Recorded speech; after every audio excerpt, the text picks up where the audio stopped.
2013 ನೋಡಿದಾಗ ನಮ್ಮ ಕನ್ನಡ ಚಿತ್ರರಂಗದ ಬಗ್ಗೆ ಹೇಗೆ ಅನ್ಸುತ್ತೆ? ಎಕ್ಸಲೆಂಟ್. ಇನ್ಫ್ಯಾಕ್ಟ್ ಬಹುಶಃ 2013 ಐ ಥಿಂಕ್ ಸಕ್ಸಸ್ ರೇಷಿಯೋ ಸ್ವಲ್ಪ ಒಂದು 3-4% ಹೆಚ್ಚಿದೆ. ಆ್ಯಂಡ್ ಸಾಕಷ್ಟು ಒಳ್ಳೊಳ್ಳೆ ಸಿನಿಮಾಗಳು ಬಂದಿದೆ. ಎಕ್ಸ್ಪೆರಿಮೆಂಟಲ್ ಸಿನಿಮಾಗಳಲ್ಲಿ ಒಂದು 2-3 ಸಿನಿಮಾ ಕೂಡ ಚೆನ್ನಾಗಿ ಹೋಗಿದೆ. ಖುಷಿಯಾಗುತ್ತೆ, ತುಂಬ ಖುಷಿಯಾಗುತ್ತೆ. ಯಾಕಂದರೆ ಇಂಡಸ್ಟ್ರಿಯಲ್ಲಿ ಸಕ್ಸಸ್ ಜಾಸ್ತಿ ಆಗ್ತಿದ್ರೇ ಪ್ರತಿಯೊಬ್ಬರಿಗೂ ಕೆಲಸ ಸಿಗ್ತಾ ಹೋಗುತ್ತೆ. ಕರೆಕ್ಟ್, ಡೆಫಿನೆಟ್ ಆಗಿ. ಅಪ್ಪು ಸಿನಿಮಾದಿಂದ ಇಲ್ಲಿವರೆಗೂ ಕೂಡ ನಿಮಗೆ ಇಷ್ಟವಾದಂಥ ಒಂದು ನನ್ನ ಅದ್ಭುತ ಚಿತ್ರ ಇದು ನನಗೆ ಅಂತ ಅನಿಸುವಂಥದ್ದು ಸಿನಿಮಾ ಯಾವುದು ನಿಮಗೆ? ಇಲ್ಲ, ಆ ಥರ ಅನಿಸಲ್ಲ. ಅಂದರೆ ಎಲ್ಲ ಸಿನಿಮಾನೂ ಇಷ್ಟ ಆಗಿದೆ. ಅದ್ಭುತ, ಇದು ಕ್ಲೋಸ್ ಅದು ಕ್ಲೋಸ್ ಅಂತ ಹೇಳೋಕ್ಕಲ್ಲ. ಬಟ್ ಯಾವಾಗಲೂ ಒಬ್ಬ ಪರ್ಸ್ನಲ್ ಫೇವ್ರೇಟ್ ಅಂತ ಇದ್ದೆ. ಪರ್ಸ್ನಲ್ ಫೇವ್ರೇಟ್ ಅಂದರೆ ಅಪ್ಪು. ಯಾಕಂದರೆ ನನ್ನ ಮೊದಲನೇ ಸಿನಿಮಾ, ನನ್ನ ಮೊದಲನೇ ಎಕ್ಸ್ಪೀರಿಯನ್ಸ್, ನನ್ನ ಮೊದಲ ಡೈರೆಕ್ಟರ್. ನಾನು ಹೀಗೆ ಮಾಡು ಹಾಗೆ ಮಾಡು ಅಂತ ಹೇಳಿದ ಮನುಷ್ಯ ಪೂರಿ ಸರ್. ಸೊ ಮೊದಲನೇ ಸಿನಿಮಾ ಯಾವತ್ತೂ ಒಂದು ಮನಸ್ಸಲ್ಲಿ ಉಳಿದ್ಬಿಟ್ಟು. ಖಂಡಿತವಾಗ್ಲೂ 2014 ಪ್ಲಾನ್ಸ್ ಏನು ಅಪ್ಪು ಅವ್ರದ್ದು?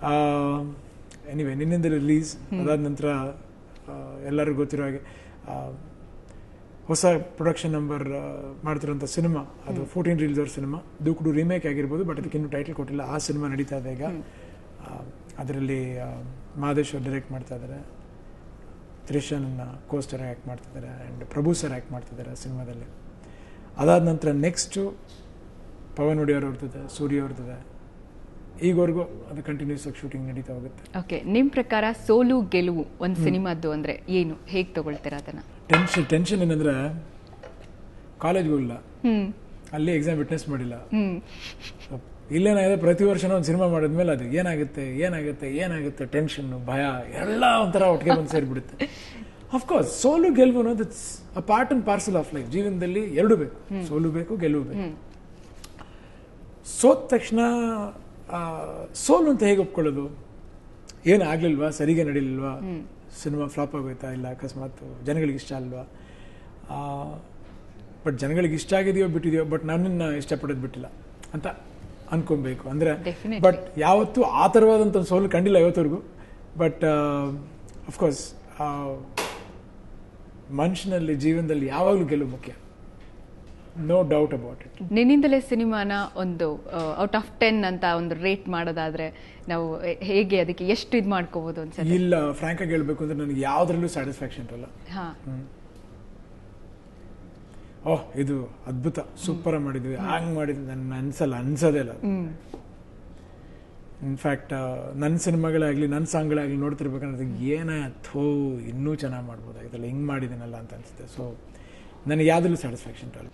ಕನ್ನಡದಲ್ಲಿ ಈ ಸೂಪರ್ ಮ್ಯಾನ್ ಥರದ್ದು ಸಿನಿಮಾಗಳು ಅಪ್ಪುಗೆ ಇಷ್ಟ ಆಗತ್ತಾ, ಮಾಡಬೇಕು ಅನ್ನೋಂಥ ಒಂದು ಆಸೆ ಇದೆಯಾ? ಅದ್ರ ಮಾಡುವಂಥ ಟೆಕ್ನಿಷಿಯನ್ ಬಂದು ಒಂದು ಕತೆ ಅಷ್ಟು ಚೆನ್ನಾಗಿ ಬಂದರೆ ಖಂಡಿತ ಮಾಡ್ತೀನಿ. ಇಂಟ್ರೆಸ್ಟ್ ಇದೆ? ಬಟ್ 100% ಇಂಟ್ರೆಸ್ಟ್ ಇದೆ. ನನಗೆ ಟಾರ್ಜನ್ ಮಾಡಬೇಕು ಅಂತ ಇಂಟ್ರೆಸ್ಟ್ ಇದೆ. ವಾವ್, ಬಟ್ಟೆ ಮೇಲೆ. ಓಕೆ. ಅಂದರೆ ಅಫ್ಕೋರ್ಸ್ ಆ ಥರ ಬಾಡಿ ಮಾಡೋದು ಕಷ್ಟ ತಿರ್ಗಾ. ಬಟ್ ಅಫ್ಕೋರ್ಸ್ ತುಂಬ ಅಡ್ವೆಂಚರ್ ಫಿಲ್ಮ್ ಮಾಡಬೇಕು ಅಂತ ಇಷ್ಟ ಇದೆ, ಮಾಡಬೇಕು ಅಂತ ಇಷ್ಟ 100%. ಬಟ್ ಅದನ್ನ ಮಾಡುವಂಥ ಟೆಕ್ನಿಷಿಯನ್ ಬರಬೇಕು. ಅಂದರೆ ಟೆಕ್ನಿಷಿಯನ್ ಅಂದರೆ ಅದನ್ನು ಮಾಡುವಂಥ ಕತೆ ಬರಬೇಕು. ಅಫ್ಕೋರ್ಸ್ ನಮ್ಮಲ್ಲಿ ಯಾಕೆ ಟೆಕ್ನಿಷಿಯನ್ಸ್ ಬೇಜಾನ್ ಜನ ಇದ್ದಾರೆ, ನೋ ಡೌಟ್.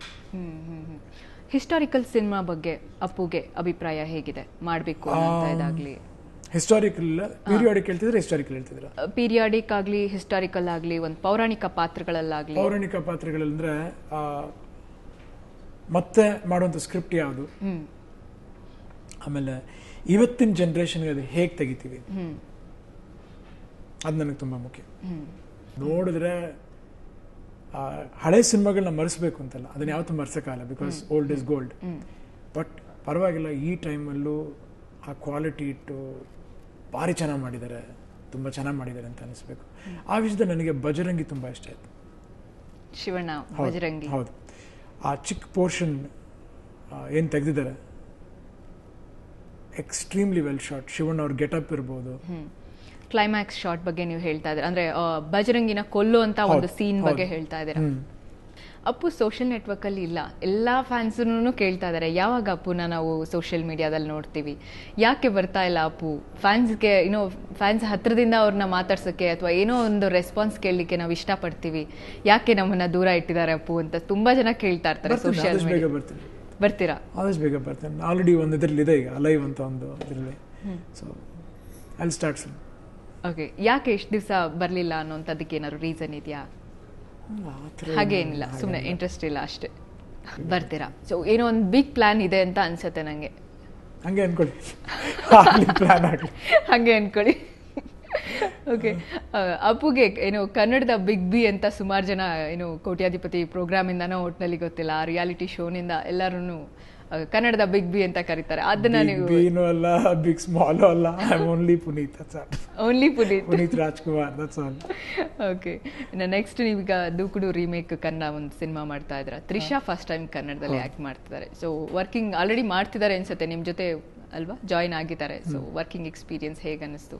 ಸಿಕ್ಕಾಪಟ್ಟೆ ಈಗಾಗಲೇ ಅವರು ದೊಡ್ಡ ಆರ್ಟಿಸ್ಟು, ತೆಲುಗುಲಿ ತಮಿಳಲ್ಲೆಲ್ಲ ಮಾಡಿದ್ದಾರೆ.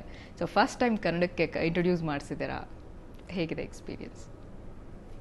ಏನ್ರಿ, ಅವರೆಷ್ಟು ಸಿನಿಮಾ ಮಾಡಿದ್ದಾರೆ, ತಮಿಳಲ್ಲಿರ್ಬೋದು, ತೆಲುಗಲ್ಲಿರ್ಬೋದು.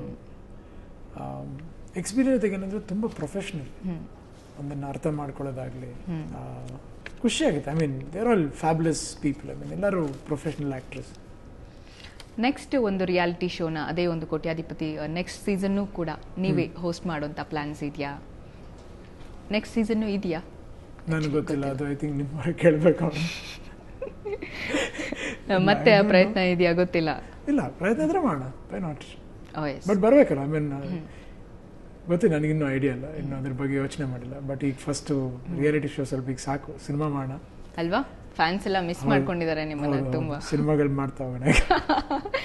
ಓಕೆ, ಬಟ್ ಆ ಒಂದು ಶೋ ಇಂದ ನೀವು ನಿಜವಾಗ್ಲೂ ಕಲ್ತಂತದ್ದು ಏನು ಅಂತ ಕೇಳಿದ್ರೆ? ಜನರಲ್ ನಾಲೆಡ್ಜ್ ಆ್ಯಂಡ್ ಎಲ್ಲ ಕರ್ನಾಟಕದಲ್ಲಿ ಮೂಲೆ ಊರುಗಳಿಂದ, ಹಳ್ಳಿಗಳಿಂದ ಜನದ ಜೊತೆ ಮಾತಾಡೋ ಒಂದು ಅನುಭವ, ಅವರ ಜೊತೆ ಇದ್ದಿದ್ದೊಂದು ಕೆಲವು ಮರೆಯಲಾರದಂಥ ಒಂದು ಸನ್ನಿವೇಶಗಳು ಸೂಪರ್. ಓಕೆ, ಅಪ್ಪಾಜಿ ನೆನಪುಗಳು ಅಂತ ಅಂದಾಗ ಯಾವ ವಿಷಯದಲ್ಲಿ ತಕ್ಷಣ ನಿಮಗೆ ನೆನಪಾಗ್ತಾರೆ? ಪ್ರತಿ ದಿನದಲ್ಲೂ ಕೂಡ ಅವ್ರ ನೆನಪಾಗ್ಬೋದು. ಯಾವ ವಿಷಯಕ್ಕೆ ಅಪ್ಪಾಜಿ ಅಂತ ಅಂದಾಗ ನೆನಪಾಗುತ್ತೆ ಅಂತಾರಲ್ಲ, ಅವ್ರ ನೆನಪು ಯಾವತ್ತು ಯಾರು ಮರೆಸೋಕ್ಕಾಗಲಿ ಚಾನ್ಸಸ್ ಇಲ್ಲ. ಬೆಂಗಳೂರಲ್ಲಿ ಓಡಾಡಿದ್ರೆ ಒಂದು ಅಂಗಡಿಯಿಂದ ಹಿಡಿದು ಒಂದು ಏರಿಯಾಗೆ ಬಂದರೆ ಒಂದು ಸ್ಟ್ಯಾಚು ಇರುತ್ತೆ, ಒಬ್ಬರ ಅಂಗಡಿಗೆ ಹೋದರೆ ಮೇಯ್ನ್ ಪೋಸ್ಟರ್ ಹಾಕೊಂಡಿರ್ತಾರೆ. ಸೊ ಅವ್ರ ನೆನಪು ಇದರಲ್ಲಿಲ್ಲ ಅದರಲ್ಲಿಲ್ಲ ಅಂತ ಹೇಳೋಕ್ಕಲ್ಲ. ಆ ನೆನಪು ಯಾವಾಗಲೂ ಮೈಂಡಲ್ಲಿ ಹಂಗೆ ಫಿಕ್ಸ್ ಆಗಿರುತ್ತೆ. ಹೆಚ್ಚಾಗಿ ನೆನಪಿಗೆ ಬರೋದು ಊಟಕ್ಕೆ ಕೂತಾಗ ನಮ್ಮ ತಟ್ಟೆಯಲ್ಲಿ ಒಂದು ಅಗಲು ಬಿಡ್ತಿಲ್ಲ ಅವ್ರ ತಟ್ಟೆಯಲ್ಲಿ. ಸೊ ಈಗ ಅದೇನಾಗ ನಾವು ಊಟ ಮಾಡಿ ನಾವೇನಾದ್ರೂ ಸೈಡ್ಲಿ ಬಿಟ್ಟರೆ ತಿನ್ಬೋಣಪ್ಪ, ಅಪ್ಪಾಜಿ ಇದ್ರೆ ಬೈತಿದ್ರು ಅಂತ ಮನಸ್ಸಿಗೆ ಬಂದ್ಬಿಡುತ್ತೆ. ಅವರು ಊಟಕ್ಕೆ ಕೊಡ್ತಿದ್ದಂಥ ಒಂದು ಮಹತ್ವ. ಸೊ ಐ ಥಿಂಕ್ ತಂದೆಯವ್ರನ್ನೆಲ್ಲೂ ಮರೆಯೋಕ್ಕಾಗಲ್ಲ. ಐ ಥಿಂಕ್ ಪ್ರತಿಯೊಂದು ಕ್ಷಣದಲ್ಲೂ ನನ್ನ ಮೈಂಡಲ್ಲಿರುತ್ತೆ. ಕರೆಕ್ಟ್. ನಿಜವಾಗ್ಲೂ ನಿಮ್ಗೊಂದು ಅದು ಗೊತ್ತಿಲ್ಲ ಎಷ್ಟೊಂದು ಅದೃಷ್ಟ ಅಂತ ಹೇಳಿದ್ರೆ, ದೊಡ್ಡ ದೊಡ್ಡ ವ್ಯಕ್ತಿಗಳ ಜೊತೆ ವರ್ಕ್ ಮಾಡೋಂಥ ಎಕ್ಸ್ಪೀರಿಯನ್ಸ್ ಸಿಗ್ತಾ ಹೋಗ್ತಾ ಇದೆ. ಬಿಗ್ ಬಿ ಅವರಾಗ್ಲಿ, ಈಗ ಮೋಹನ್ ಲಾಲ್ ಅವರಾಗ್ಲಿ, ಮೈತ್ರಿ ಅಂತ ಈಗಷ್ಟೇ ಹೇಳಿದ್ರಿ. ಸೊ ಇಂಥ ಒಂದು ದೊಡ್ಡ ದೊಡ್ಡ ನಟರನ್ನ ಅಪ್ಪಾಜಿ ಅವರಲ್ಲದೆ ಈ ಥರ ಬೇರೆಯವ್ರನ್ನ ಮೀಟ್ ಮಾಡಿದಾಗ ನಿಮಗೆ ಏನು ಅನ್ಸುತ್ತೆ, ಏನು ಅನುಭವ ಆಗಿದೆ? ಯಾರು ತುಂಬಾ ನಿಮ್ಮನ್ನ ಆಕರ್ಷಿಸಿದ್ದಾರೆ? ಪ್ರತಿಯೊಬ್ಬರು. ಇನ್ಫ್ಯಾಕ್ಟ್ ಒಂದು ಟೈಮಲ್ಲಿ ಅಮೀರ್ ಖಾನ್ ಅವ್ರು ಮೀಟ್ ಮಾಡಿದ್ರು ಬೆಂಗಳೂರಿಗೆ ಶೂಟಿಂಗ್ ಬಂದಾಗ. ಆಮೇಲೆ ಮೋಹನ್ ಲಾಲ್ ಅವ್ರು ಇರ್ಬೋದು, ಅಮಿತಾಬ್ ಬಚ್ಚನ್ ಅವ್ರು, ನಾನು ಅವ್ರ ದೊಡ್ಡ ಫ್ಯಾನ್. ಅವ್ರ ಜೊತೆ ವರ್ಕ್ ಮಾಡೋ ಅವಕಾಶ ಸಿಕ್ಕಿಲ್ಲ. ಇನ್ಫ್ಯಾಕ್ಟ್ ಆ ಶೋ ನಡಿಬೇಕಾದ್ರೆ ಅವ್ರ ಜೊತೆ ಒಂದು 1 hour ಸ್ಪೆಂಡ್ ಮಾಡಿದ್ದೀನಿ. ಚಿಕ್ಕ ವಯಸ್ಸಲ್ಲಿ ಸಾಕಷ್ಟು ಕಾಲ ಕಳೆದುಬಿಟ್ಟಿದ್ದೀನಿ ಅವ್ರ ಜೊತೆ. ಬಟ್ ಏನಂದರೆ ಇವನ್ನೆಲ್ಲ ಮೀಟ್ ಮಾಡಿದಾಗ ಅನ್ಸುತ್ತೆ ನಾವೆಲ್ಲ ಏನಿಲ್ಲ, ಅವರು ಅಚೀವ್ ಮಾಡಿರೋ ಲೆವೆಲ್ ಇರ್ಬೋದು, ಸಾಕಷ್ಟು ಸಿನಿಮಾಗಳು ಮಾಡಿದ್ರು, ಒಂದು ಚೂರು ಈಗೋ ಇರಲ್ಲ. ಜೊತೆಗೆ ಮೀಟ್ ಮಾಡಿದಾಗ ಯಾವತ್ತು ನಾನು ಹಿಂಗೆ ನಾನು ಹಂಗೆ ಅಂತ ಯಾವತ್ತೂ ಹೇಳಲ್ಲ. ಅವರು ತುಂಬ ಸಿಂಪಲ್ ಪೀಪಲ್. ಸೊ ಅವ್ರು ನೋಡಿದಾಗೆಲ್ಲ ಅನ್ಸುತ್ತೆ ಏನ್ರ ನನ್ನೇನು ಡೌನ್ ಟು ಅರ್ತ್ ಇರ್ತೀರ ಅಂತ. ಅವ್ರು they are gone somewhere, they are much nice, they are more beautiful people. Definitely. Yes. He shot one beautiful love song in spite of, that tension that his brother is not well, he's in critical condition in hospital. Adruno, he did a love song for 4 days. Wow. Hats off to that, Puneet. Thank you, sir. Thank you.